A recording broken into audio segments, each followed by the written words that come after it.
PV Narasimha Rao గారి కవి పరిచయం 1921 సంవత్సరంలో జన్మించాడు. 2004 సంవత్సరంలో మరణించడం జరిగింది. భారత ప్రధానిగా, బహుభాషావేత్తగా, భారతదేశ ఆర్థిక సంస్కరణల పితామహులుగా పేరొందిన పివి పూర్తి పేరు పాములపర్తి వెంకట నరసింహారావు. వరంగల్ రూరల్ జిల్లా నర్సంపేట మండలంలోని లక్నపల్లి గ్రామంలో జన్మించాడు. వరంగల్ దగ్గర భీమదేవరపల్లి మండలంలోని వంగర గ్రామస్తులు రుక్మిణమ్మ, రంగారావు గారులకు దత్తపుత్రుడు. స్వామి రామానంద తీర్థ పివికి రాజకీయ గురువు. బూర్గులవారు గురుతుల్యులు. పివి నరసింహారావు గారు భారతదేశానికి గతంలో ప్రధానమంత్రిగా పదవి చేపట్టాడు. ప్రస్తుతం ప్రధానమంత్రి నరేంద్ర మోడీ మరి అలాగనే గతంలో కూడా పివి నరసింహారావు గారు భారతదేశానికి ప్రధానమంత్రిగా పనిచేశాడు. బహుభాషావేత్త అంటే ఒకటి కంటే ఎక్కువ భాషలను నేర్చుకున్నాడు కాబట్టి మరి అతనిని బహుభాషావేత్తగా మరి భావిస్తారు. 17 భాషలలో అనర్గళంగా మాట్లాడగలడు పివి నరసింహారావు గారు. మరి ఇతని యొక్క బిరుదు భారతదేశ ఆర్థిక సంస్కరణల పితామహులుగా పేర్కొంటారు. భారతదేశ ఆర్థిక సంస్కరణల పితామహుడు ఎవరు అంటే పివి నరసింహారావు గారని చెప్పవచ్చు. పివి పూర్తి పేరు పి అంటే పాములపర్తి, వి అంటే వెంకట నరసింహారావు. మరి పివి నరసింహారావు గారు జన్మించినటువంటి జిల్లా, గ్రామము, మండలము వరంగల్ రూరల్ జిల్లా మరి నర్సంపేట మండలంలోని లక్నపల్లి అనే గ్రామంలో జన్మించడం జరిగింది. దత్తత తీసుకున్నటువంటి తల్లిదండ్రులు కుమారులు లేకపోతే మరి పివి నరసింహారావు గారిని దత్తత తీసుకొని మరి పెంచుకోవడం జరిగింది. మరి వారి యొక్క జిల్లా, గ్రామము, మండలము పేరు చూసినట్లయితే వరంగల్ దగ్గర భీమదేవరపల్లి మండలంలోని వంగర గ్రామస్తులైనటువంటి రుక్మిణమ్మ రంగారావు గారులకు దత్తపుత్రుడు పివి నరసింహారావు గారు. మరి పివి నరసింహారావు గారికి రాజకీయ గురువు ఎవరంటే స్వామి రామానంద తీర్థ గారు. మరి రాజకీయ పరంగా సలహాలు అతనికి తోడుగా అండగా ఉండి మరి ఎల్లవేళలా అతనికి సలహాలు ఇచ్చినటువంటి రాజకీయ గురువు స్వామి రామానంద తీర్థ. గురుతుల్యులు బూర్గుల రామకృష్ణారావు గారు గురుతుల్యులుగా చెప్పవచ్చు. విద్యార్థి దశలోనే రెండవ పేర విద్యార్థి దశలోనే హైదరాబాద్ సంస్థాన విముక్తి పోరాటంలో పాల్గొని ఉస్మానియా విశ్వవిద్యాలయం నుంచి బహిష్కరణకు గురైనాడు. 1938 సంవత్సరంలో హైదరాబాదు రాష్ట్ర కాంగ్రెస్లో చేరి రాజకీయ జీవితాన్ని ఆరంభించాడు. రాష్ట్ర, కేంద్ర ప్రభుత్వాలలో బహుకాలం మంత్రిగాను, ఆంధ్రప్రదేశ్ ముఖ్యమంత్రిగాను, భారత ప్రధానమంత్రిగాను విశిష్టమైన సేవలందించాడు. చతురతతో భారత రాజకీయ అవనికపై ఒక వెలుగు వెలిగిన రాజనీతిజ్ఞుడు. మరి పివి నరసింహారావు గారు తను చదువుకున్నటువంటి రోజుల్లోనే విద్యార్థి దశలోనే మరి హైదరాబాద్ సంస్థానాన్ని నిజాం రాజులు పరిపాలిస్తుండేవాళ్ళు.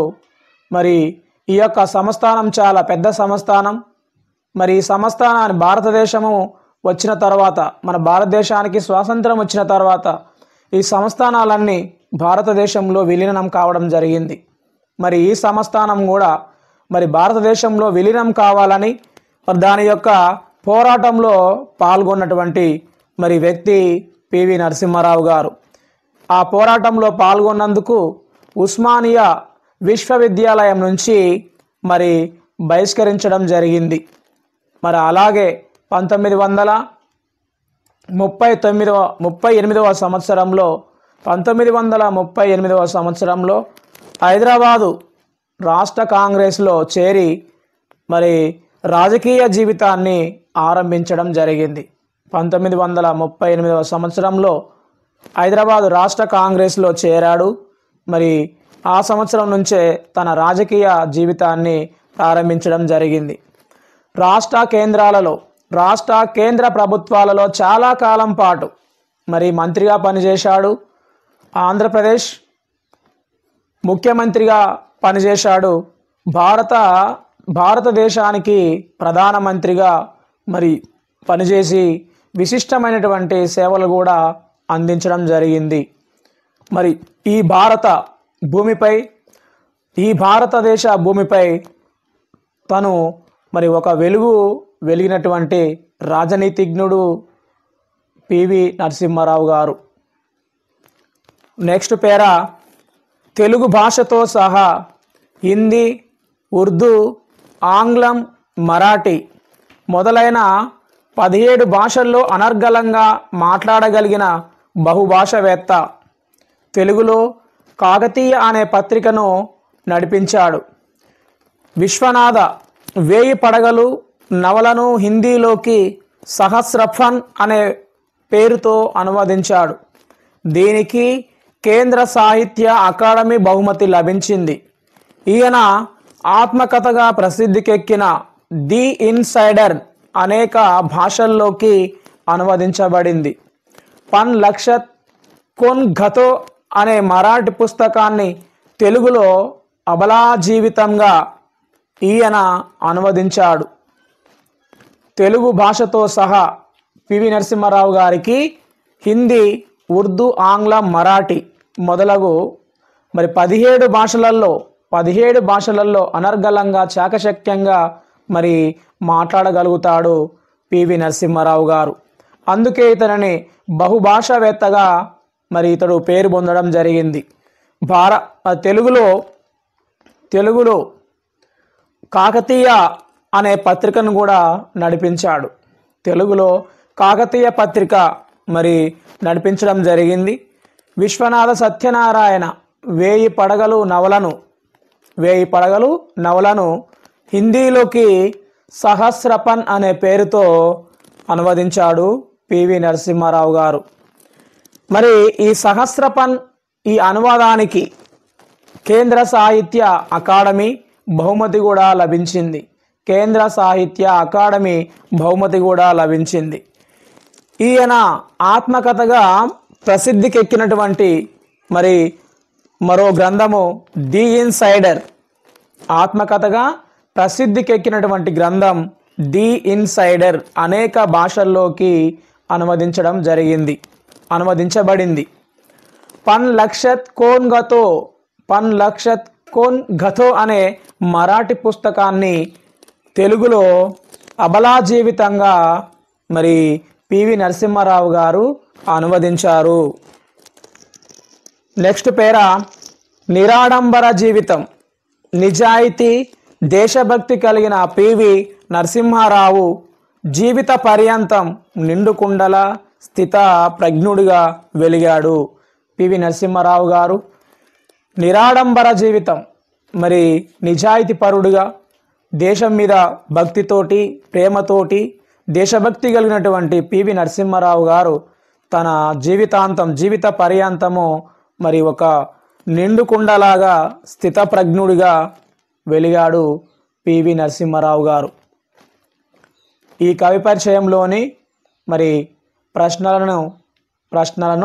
ప్రశ్నలు విద్యార్థులను మరి అడుగుతాను, దానికి సమాధానము చెప్పాలి.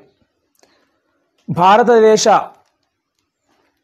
ఆర్థిక సంస్కరణల పితామహుడు అని ఎవరిని అంటారు? బహుభాషావేత్త అంటే ఏమిటి? పివి పూర్తి పేరు ఏమిటి? పివి నరసింహారావు గారి దత్తత తీసుకున్న తల్లిదండ్రుల పేర్లు చెప్పండి. పివి నరసింహారావు గారి రాజకీయ గురువు ఎవరు? పివి నరసింహారావు గారికి రాజకీయ గురువు ఎవరు? పివి నరసింహారావు గారి గురుతుల్యులు ఎవరు? ఏ సంవత్సరంలో హైదరాబాద్ రాష్ట్ర కాంగ్రెస్లో చేరినాడు పివి నరసింహారావు?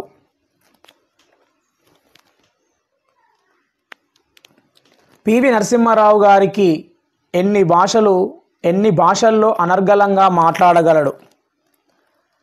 పివి నరసింహారావు గారు తెలుగులో ఏ పత్రికను నడిపాడు? విశ్వనాథ సత్యనారాయణ రచించిన నవల పేరేమిటి? వేయి పడగలు అనే నవలను హిందీలోకి ఏ పేరుతో అనువదించాడు పివి నరసింహారావు?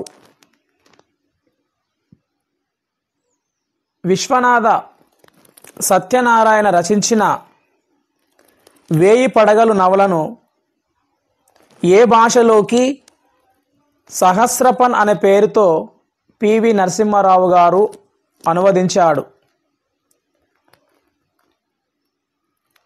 పివి నరసింహారావు గారు రచించిన ఏ గ్రంథానికి కేంద్ర సాహిత్య అకాడమీ బహుమతి లభించింది? పివి నరసింహారావు గారి ఆత్మకథగా ప్రసిద్ధి పొందిన గ్రంథం పేరేమిటి? పన్ లక్షత్ కోన్ ఘతో అనే మరాఠీ పుస్తకాన్ని తెలుగులో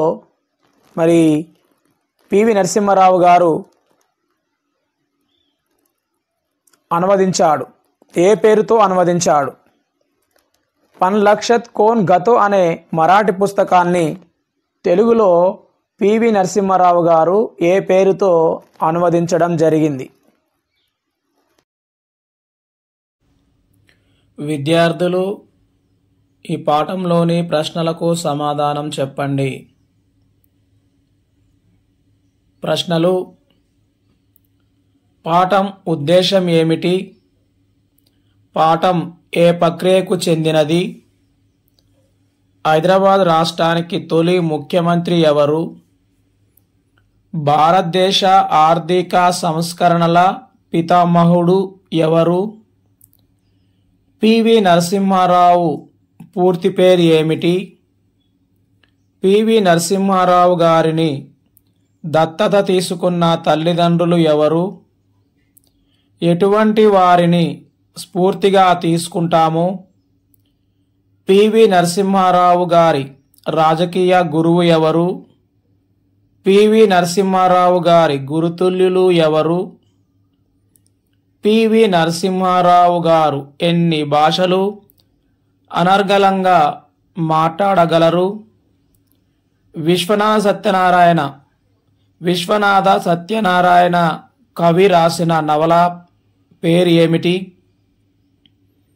పివి నరసింహారావు గారు వేయి పడగలు నవలను హిందీలోకి ఏ పేరుతో అనువదించాడు? పివి నరసింహారావు గారి సహస్రపన్ అనే గ్రంథానికి ఏ బహుమతి లభించింది? పివి నరసింహారావు గారి ఆత్మకథగా ప్రసిద్ధి పొందిన గ్రంథం ఏది?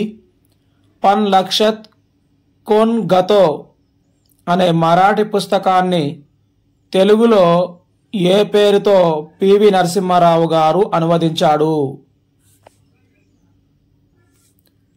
ప్రశ్న: పివి నరసింహారావు గురించి రాయండి. అంటే పివి నరసింహారావు గారి కవి పరిచయము రాయాలి.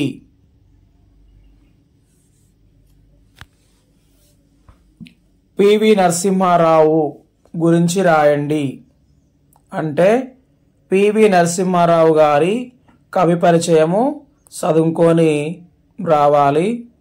విద్యార్థులు గమనించగలరు.